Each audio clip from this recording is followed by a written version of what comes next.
오늘 말씀은 두려워하고 두려워 말라라는 설교 제목입니다.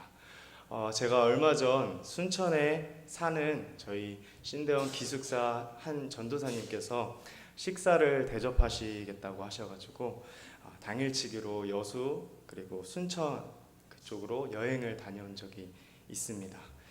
일정 중에서 여수에서 이렇게 돌산대교가 눈앞에 보이는 케이블카를 타고 반대쪽으로 넘어갈 일이 있었습니다. 저는 개인적으로 놀이동산에 이렇게 가는 것을 공식적으로는 좋아하지 않습니다. 왜냐하면 목숨을 담보로 무언가를 짧은 시간 안에 그렇게 놀고 또 짧은 시간에 그 재미를 위해서 나의 목숨을 담보해야 되는 그런 위험을 무릅써야 하는가라는 생각이 들어서 도통 마음에 들어하지 않기 때문에 제가 먼저 놀이동산을 가자 이렇게 말하는 적은 거의 없습니다.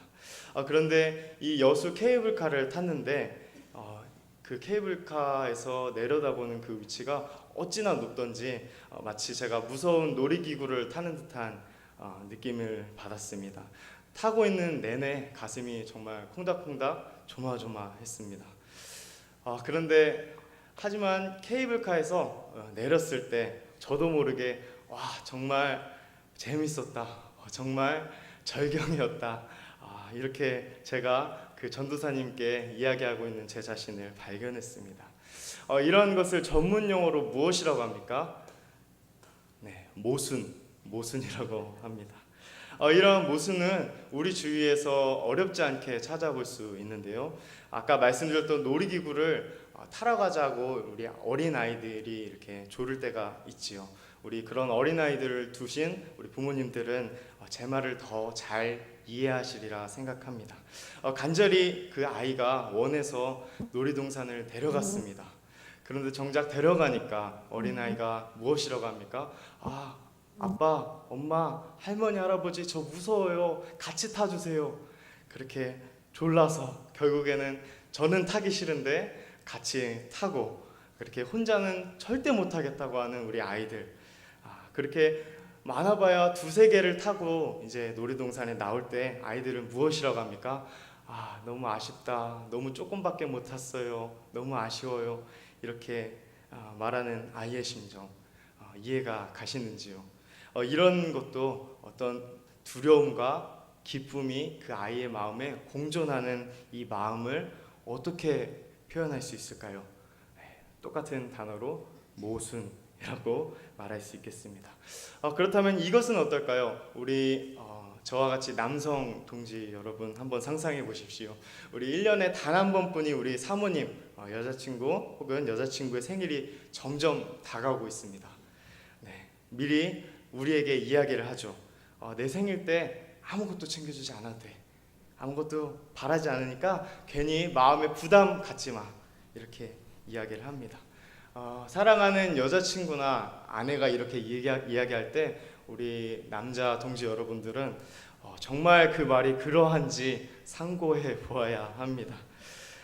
그래서 생일날 멋지게 우리 사모님과 혹은 여자친구에게 평소에 가지고 싶어 했던 것을 선물할 때 사모님과 우리 여자친구는 이렇게 반응을 하죠. 이런 거 뭐하러 준비했어 하면서 얼굴에 어떻습니까? 웃음이 피어납니다. 절대 여보 내가 이거 준비하지 말라고 했잖아요, 이렇게 정색하면서 그것을 싫어할 사람은 없을 것입니다. 우리는 이러한 현상 역시 언어적으로는 모순이라고 할 수 있습니다. 하지만 사회적으로 또 윤리적 측면에서는 그것은 맞는 것입니다. 더 이상 그것은 문제가 아니라 사랑의 표현으로 승화되는 것입니다. 우리 사랑하는 한강교회 성도님들, 지난주에 우리 홍은평 강도사님께서 십계명의 요체에 대해서 강론하였습니다. 우리가 무엇을 배웠습니까? 하나님께서 주신 십계명을 따라서 우리가 먼저 살고 있는지 점검해 보자고 하였습니다. 우리가 하나님을 믿는다고 하면서도 우리가 우상 앞에서 쉽게 넘어지는 우리들의 모습을 함께 회개했습니다. 오늘 말씀은 십계명을 받은 이후 그 이후의 말씀입니다. 오늘 저는 크게 세 가지의 모습을 통해서 우리 삶에 하나님의 말씀을 적용하길 원합니다.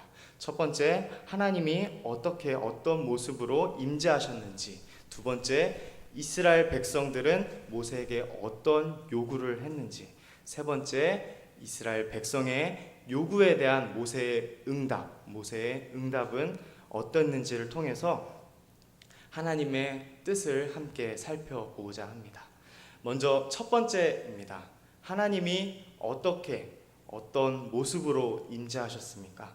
본문 말씀은 출애굽기 19장의 연장선상에서 우리가 이해할 때 시공간적 배경이 우리의 눈앞에 그려지는 것을 보게 됩니다. 우리 그림 1번을 보시면 앞에 보시는 바와 같이 우리는 지금 큰 구조 속에서 이 말씀을 살펴보고 있습니다. 19장에서 먼저 하나님께서 십계명, 그리고 이 하나님의 십계명을 통해서 하나님의 백성에게 주시고자 먼저 하나님께서 이스라엘 백성에게 나타나셨습니다. 이스라엘 백성에게 먼저 임재하셨다는 말입니다. 그리고 이스라엘 백성에게 십계명을 주셨습니다. 본문은 하나님의 임재에 대한 이스라엘의 반응을 나타내고 있습니다. 감사합니다. 먼저 20장 18절을 우리 한번 같이 읽어볼까요? 시작. 뭇 백성이 우레와 번개와 나팔 소리와 산의 연기를 본지라 그들이 볼 때에 떨며 멀리 서서. 아멘. 하나님께서는 번개와 나팔 소리와 산의 연기 가운데 임재하셨습니다. 신약에서 나팔 소리, 하나님의 임재를 알리는 나팔 소리와 번개는 조금 더 상징적인 의미를 갖고 있지만, 구약에서는 특히 모세오경에서는 이러한 하나님의 임재하심과 함께 나오는 이러한 번개와 나팔 소리와 구름은 말 그대로 하나님의 하나님의 가시적으로 보이는 어떠한 현상과 함께 나타나셨음을 의미합니다. 말 그대로 문자적인 말씀이죠.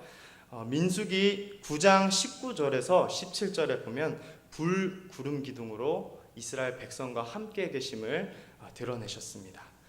또한 출애굽기 40장에 보시면 성막이 건축되기 전에는 빽빽한 구름 속에 하나님께서 임재하심을 알리셨습니다. 특히 이 번개라는 단어는, 오늘 보는 이 번개라는 단어는요, 좀 독특한 단어입니다. 이 단어는 모세오경에서 딱 두 번 쓰였는데요, 오늘 말씀과 함께 창세기 15장 17절에서 사용되었습니다. 창세기 15장 17절에는 아브라함이 언약을 하나님과 맺을 때 그때 사용되었습니다. 그래서 이 단어를 볼 때에 이스라엘 백성들은 아마도 아브라함과 하나님께서 언약을 맺으시는 그때 번개와 함께 아브라함에게 나타나신 하나님을 떠올렸을 것입니다. 즉 아브라함 선조들의 하나님이 지금 내 앞에 나타났다, 혹은 그 하나님이 지금 출애굽기 20장에 지금 나왔다라는 것을 알 수 있었을 것입니다. 이제 우리는 지금까지 19장에서 시작된 천둥과 번개와 산을 울리는 동안 그 연기가 자욱할 때 하나님의 임재와 함께 십계명이 주어진 직후라는 시공간적 배경을 우리의 머릿속에 그리면서 이 말씀을 볼 수 있게 되었습니다. 그렇다면 궁금한 점이 생깁니다. 그렇다면 왜 하나님께서 이러한 가시적인 현상들과 함께 임재하셨을까요? 첫 번째는 하나님의 임재가 정말 가시적인 드러남으로 이곳에 임재하셨다, 정말 임재하셨다라는 것을 보이시기 위함이었습니다. 하나님께서 지금 이 자리에 있다는 말이죠. 두 번째입니다. 왜 가시적으로 보이셨냐 하면은 모세가 하나님께서 부르신 대리자 혹은 지도자이심을 보이고자 함이었습니다. 우리 출애굽기 19장 9절을 한번 같이 한번 또 읽어보겠습니다. 시작.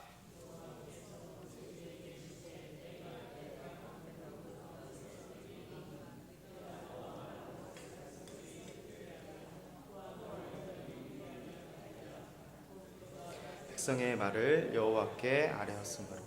아멘.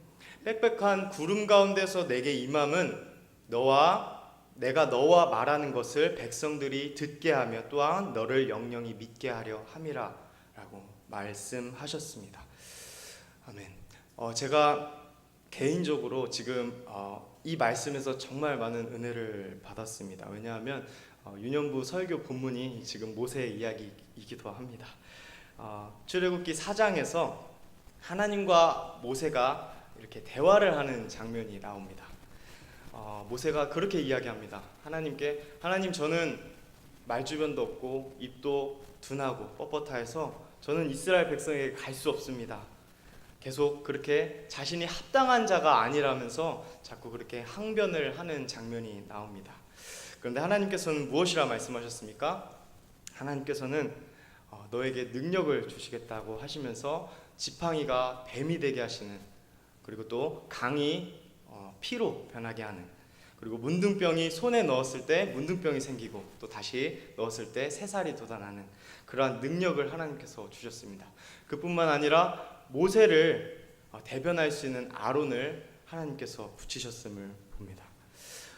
제가 이 말씀에 왜 감동을 받았냐면, 하나님께서는 우리의 약함을 알고 계심에도 불구하고 하나님께서는 사용하시고자 하면 하나님께서는 충분히 하나님께서 쓰시고도 남는다는 것을 제가 마음에 큰 감동으로 받고 와닿았기 때문입니다. 오늘 말씀에서도 하나님께서는 모세가 하나님의 대리인, 하나님의 지도자임을 백성들에게 나타내고자 한다고 하였습니다. 이렇게 세심하게 하나님께서는 하나님의 지도자를 세우시면 그 지도자를 돌보십니다. 이것은 오늘날도 동일한 것 같습니다. 우리 하나님께서 우리 한강교회 교육자분들, 그리고 특별히 담임 목사님도 이렇게 하나님께서 세우시고 또 하나님께서 진리의 말씀으로 이렇게 전할 수 있도록 하나님께서 충분히 도우시고 또 베푸시는 하나님이신 줄 믿습니다.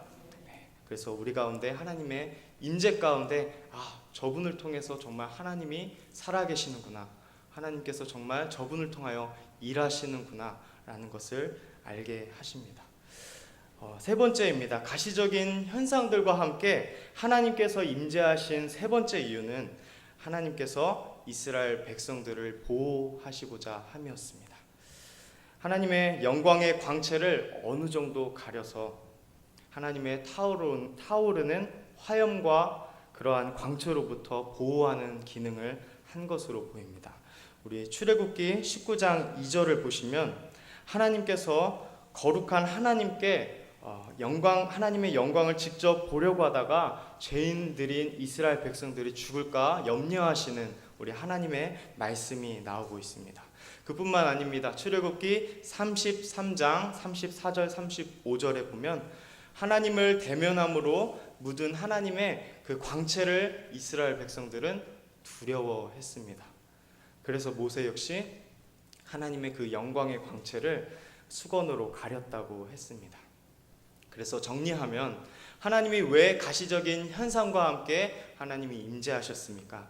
세 가지입니다. 첫 번째, 하나님의 임재가 정말 이곳에 있음을 드러나기 위해서였습니다. 두 번째, 모세가 하나님의 대리인임을 정말 증언하시기 위해서 그렇게 하신 걸로 보입니다. 세 번째로, 이스라엘 백성들이 하나님의 그 타오르는 영광의 광채에 죽지 않게 하시고자 하는 하나님의 배려의 마음 때문이었습니다. 우리 두 번째를 한번 살펴보겠습니다. 두 번째, 이스라엘 백성들은 모세에게 그럼 어떤 요구를 했습니까? 우리 그 다음 말씀인 19절 함께 읽어보겠습니다. 모세에게 이르되 당신이 우리에게 말씀하소서 우리가 들으리이다. 하나님이 우리에게 말씀하시지 말게 하소서 우리가 죽을까 하나이다. 아멘. 아멘. 오늘 본문이 보다 좀 더 흥미로운 점은요, 출애굽기 19장 아까 보여드렸던 그 구조 기억나십니까? 네. 아까 보여드린 그 그림 속에서 출애굽기 19장에 보면 하나님께서 모세를 통해서 이스라엘 백성들을 불러 모으셨습니다. 그리고 그 그 백성들에게 하나님께서 말씀하시고 또 그 말씀에 대해서 이스라엘 백성들은 아멘, 제가 그렇게 살겠습니다. 아멘, 우리가 그렇게 하나님 말씀에 순종하겠습니다 라고 그렇게 반응을 합니다. 그런데 19장과 동일하게 밑에 있는 24장에서도 동일하게 그렇게 반복하고 있다는 점입니다. 마치 햄버거 안에 이제 빵과 빵 사이에 슬라이드 속에 이제 고기 패티가 있죠. 마치 그 겉에 있는 빵처럼 이렇게 하나님의 그런 말씀을 하시고 임재하시고 그리고 이스라엘 백성들이 반응하는 구조가 사이사이 겉에 이렇게 있다는 말이죠.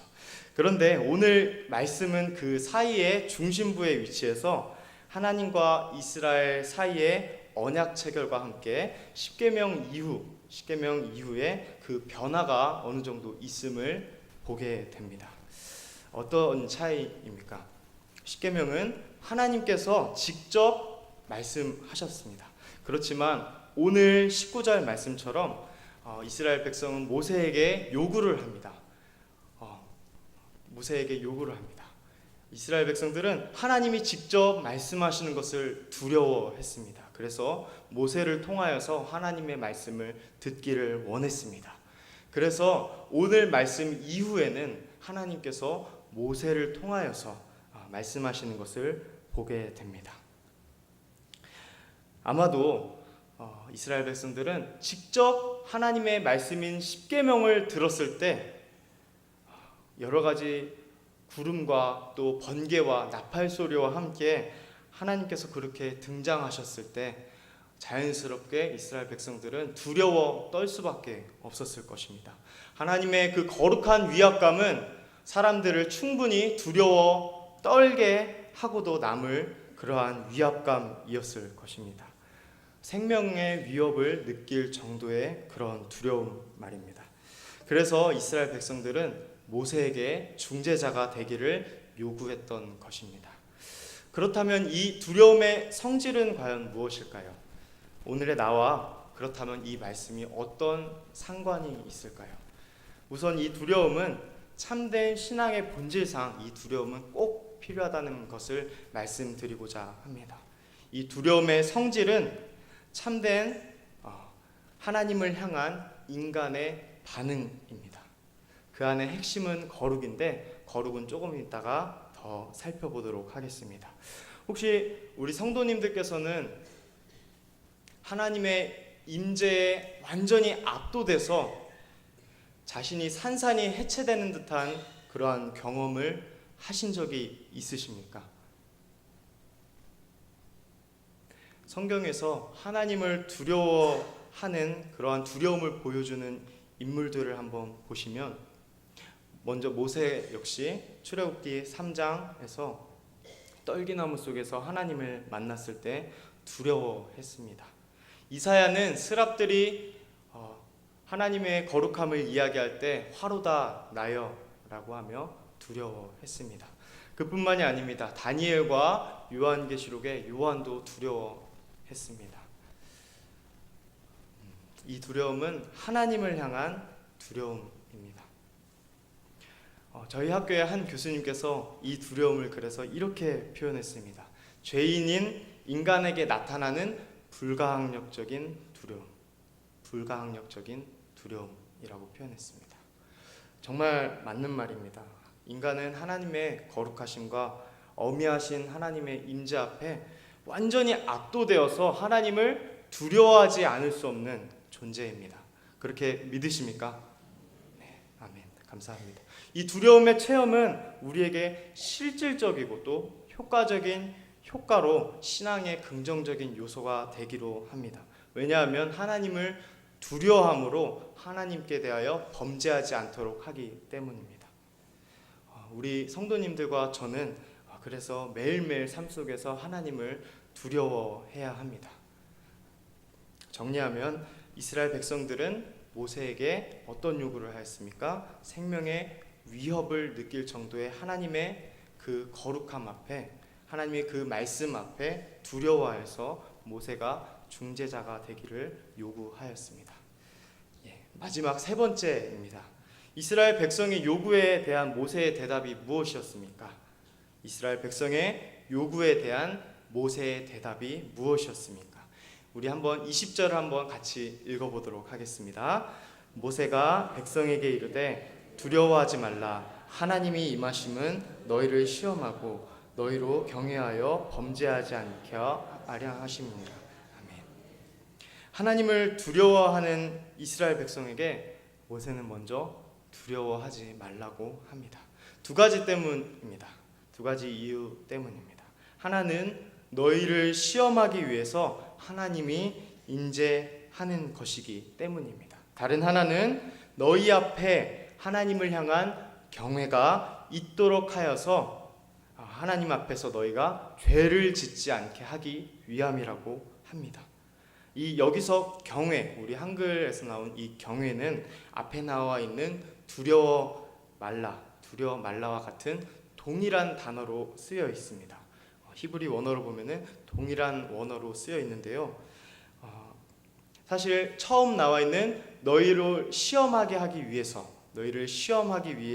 위해서라는 이 첫 번째 이유는 두 번째 큰 이유에 흡수되는 내용이기도 합니다. 하나님을 향한 두려움이 너희 앞에 있도록 하여서 하나님 앞에 죄를 짓지 않도록 하기 위함이라고 합니다. 그래서 두려워하지 말라라는 것입니다. 우리가 아까 살펴보았던 맨 처음 제가 말씀드렸던 언어적 모순을 기억하십니까? 여기서도 모세는 일종의 언어적인 모순을 이야기하고 있습니다. 두려워하기 때문에, 두려워함으로 인하여서 두려워 말라라는 것입니다. 그렇다면 어떻게 해서 두려워함이 있게 함이 두려워 말라라는 이유가 될 수 있을까요? 우리는 먼저 여기 중재자가 되어줄 것에 대한 요구를 이스라엘 백성들이 했습니다. 그렇지만 이스라엘 백성의 그 요구에 조금 뚱딴지 같은 모세의 답변을 볼 수 있게 됩니다. 모세가 중재자가 되어 주십시오 이렇게 이야기를 하는데 가장 먼저 모세가 하고 싶은 말을 먼저 하고 있습니다. 이것은 그만큼 중요한 말을 먼저 이스라엘 백성에게 이야기하고 이스라엘 백성들이 그것을 알기를 바라는 마음에서 이러한 대답을 하는 것입니다. 그것은 바로 거룩한 하나님과 이스라엘 백성들과의 관계에 대하여 지금 먼저 모세는 이스라엘 백성들이 그것을 알기를 원했습니다. 여러분, 거룩이 무엇입니까? 거룩이 무엇이죠? 거룩함은 우리가 구별됨으로 익히 잘 알고 있습니다. 하나님의 거룩하심은 하지만 단순히 분리되는 차원의 구별이 아닙니다. 하나님의 거룩하심은 트랜센던스, 다시 말해서 초월하심의 의미에서 구별입니다. 거룩하신 하나님께서 우리의 일상생활을 뛰어넘어서 무한히 월등한 거리에 계신 분이라는 의미에서 거룩이라는 말을 하나님께 적용하고 또 하나님께 속한 본성임을 우리가 이야기를 하는 것입니다. 따라서 우리가 거룩하다라고 했을 때 이 거룩은 우리 안에서 나타나는 것이 아니라 하나님께서 우리에게 주어지는 것이며 세상의 것들과 전적으로 그래서 다름을 의미하는 것입니다. 거룩한 백성, 거룩한 나라, 거룩한 자들, 거룩한 땅, 이 모든 것들은 본질상 하나님의 속성입니다. 그래서 하나님께서 우리에게 공유해 주시는 신비이기 때문에 우리는 거룩이란 무엇입니까? 이야기했을 때 우리는 정확하게 이것을 정의 내리기가 어렵습니다. 그렇지만 이러한 한 정의를 제가 말씀을 드리고자 하는데 이것이 우리 성도님들에게 도움이 되셨으면 좋겠습니다. 거룩이란 하나님께 속한 두려운 신비입니다. 하나님께 속한 두려운 신비. 거룩함이 우리 내면에서 하나님을 향한 사랑과 두려움으로 그렇게 복합적으로 아우러지며 일어나는 마음의 요동침이 아닐까 합니다. 그렇기 때문에 우리 안에서 두려운 신비가 아닐 수 없습니다. 오늘 모세는 이 두려움만 언급하지 않았습니다. 그렇기 때문에 두려워하지 말라고 하나님께서는 모세를 통해서 우리에게 역시 동일하게 말씀하고 있습니다. 왜 그렇습니까? 거룩한 하나님께서 소위 갑질의 하나님으로 신자들과 관계를 맺으시고 계시지 않기 때문입니다. 하나님은 다시 말해서 일방적으로 우리와 관계를 맺고 있지 않으십니다. 억지로 관계를 맺으시지 않으셨습니다. 그분에 비해 한없이 우리는 떨어지고 한없이 보잘것없는 존재임에도 불구하고 우리와 진정한 관계를 맺어주셨습니다. 이것이 만일 두려움에 기초하여서 일방적인 공포감에 형성된 그러한 관계였다면 아마 두려워하지 말라라고 모세가 아무리 이야기하여도 이스라엘 백성과 우리 역시 동일하게 두려워했을 것입니다. 왜냐하면 그것은 노예적인 두려움이고 공포감이기 때문입니다. 그렇지만 하나님은 신비의 임재를 통해서 이스라엘 백성은 물론이고 오늘 말씀을 듣는 저와 여러분들에게도 인격적인 언약 맺음을 이루심을 보게 됩니다. 그래서 우리는 두려워하지 않을 수 없습니다. 거룩하신 하나님과 함께 특별한 관계를 맺은 우리들이기 때문입니다. 하나님 안에서 코람되어 하나님을 두려워함이 있으므로 하나님의 말씀을 따라서 참된 자녀로 살아가며 하나님과 올바른 관계를 맺음으로 우리가 이 세상을 살아갈 때 그 안에서 하나님이 주시는 위로가 있습니다. 그 위로는 다른 것이 아닙니다. 하나님의 임재하심입니다. 하나님의 동행 그 자체에서 오는 선물입니다. 주 예수와 동행하니 그 어디나 하늘나라. 이제 하나님은 언제 어느 곳에서든지 주 예수 그리스도를 통해서 우리를 거룩하게 하신 하나님의 은혜의 보좌 앞으로 나아가도록 하셨습니다. 우리는 그래서 이러한 의미를 하나님의 은혜입니다 라고 표현합니다. 그래서 모세는 오늘 두려워하고 두려워 말라 라고 그렇게 말하고 있습니다.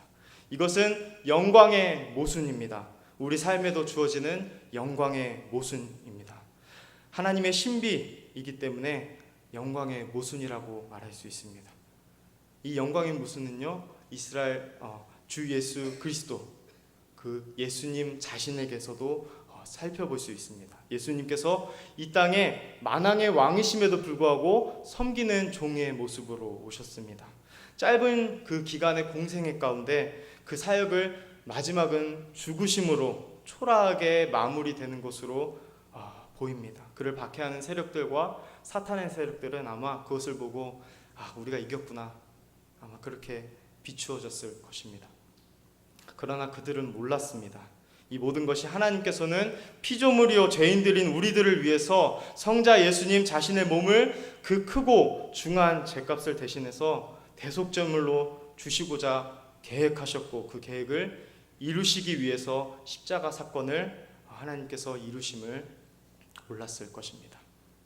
성자 예수님의 그 영광은 장사한 지 사흘 만에 잠자는 자들의 첫 열매로 살아나심 속에 오히려 극대화됩니다. 그러므로 그리스도인들은 우리를 사랑하사 말씀이 육신이 되신 그 예수 그리스도의 십자가 사건을 부인하지 않습니다. 십자가 부활은 모순입니다. 그러나 우리는 이렇게 말해야 합니다. 하나님의 신자를 향한 경륜적인 그 사역은 다시 말해서 하나님께서 신자들과 언약을 맺으시고 관계를 형성하실 때 드러나는 사역의 그 형태는 모순이 아니라 가장 신비하고 가장 아름답고 가장 사랑이 넘치는 고귀한 사랑의 결정체요. 그 결정체로서 우리는 신자들은 그것을 이해하고 받아들여야 한다는 것입니다. 이 영광의 모순은 우리에게도 주어지는데요. 마치 햇볕이 이렇게 떠서 오늘도 참 더웠습니다. 그렇죠? 이렇게 햇볕이 쭉 떠서 그 햇볕이 남기고 지나간 자리에는 미열이 남습니다. 그런 것처럼 우리에게도 하나님의 영광이 비춰졌을 때 그 영광의 그 모순이 우리 구체적인 삶 속에서도 미열처럼 드러나게 됩니다. 어떻게 드러납니까? 가정과 교회에서 힘을 쏟아야 하는 다방면의 낭비입니다. 그러나 고귀한 낭비입니다. 아이들을 성경적인 신앙으로 가르치는 것은 참으로 고됩니다. 하지만 그것은 고귀한 낭비입니다. 영광의 모순입니다. 우리가 이 영광의 모순을 기억한다면 우리 아이들 여름 성경학교 꼭 보내주시기 바랍니다. 여름 사역에 우리 선생님들도 꼭 힘쓰시길 바랍니다. 말씀을 이제 정리하려고 합니다. 우리 그뿐만이 아닙니다. 우리 교회와 가정 속에서도 이러한 고귀한 낭비가 있습니다. 하지만 또 일터 속에서도 제가 알기로는 참 지금 일을 하시는 우리 여기 앉아 계시는 모든 성도님들 많이 공감이 되시리라 생각을 합니다. 우리가 일터에서 승진을 하기 위해서 정말 편하게 먹고 살기 위해서는 이러한 부당한 대우 속에서 우리가 부당한 거래를 스스로 해야만 하고 어떠한 잘못된 그런 접대들을 해야 하고 끊임없이 상사의 눈치를 보아야 하는 그러한 세상 속에서 우리가 살아가고 있지 않습니까? 그렇지만 우리가 끝까지 하나님을 두려워함이 우리 안에 있어서 오직 거룩하신 하나님께서 세상을 이길 힘을 주심을 경험하고 우리가 그렇게 살아갈 때 우리는 결국엔 그 마지막엔 승리하게 하실 줄 믿습니다. 그래서 우리가 때로는 넘어지더라도 곧바로 회개하셔서 하나님께 거룩하신 그 하나님께 두려움 없이 나아갔으면 좋겠습니다. 그래서 우리가 오늘 말씀을 통해서 배운 것은 참된 자유와 궁극적이고 절대적인 유익은 하나님을 두려움 속에서 우리가 하나님 말씀을 지키고 살아갈 때 우리는 두려워하지 않을 이유가 생기는 것입니다. 하나님을 두려움 속에서 우리는 참된 위로를 얻습니다. 하나님이 우리와 함께 하심을 우리 안에 함께 임재하고 계심을 느낄 때 우리는 진정한 자유와 궁극적인 기쁨과 은혜가 충만할 줄 믿습니다. 함께 기도하도록 하겠습니다.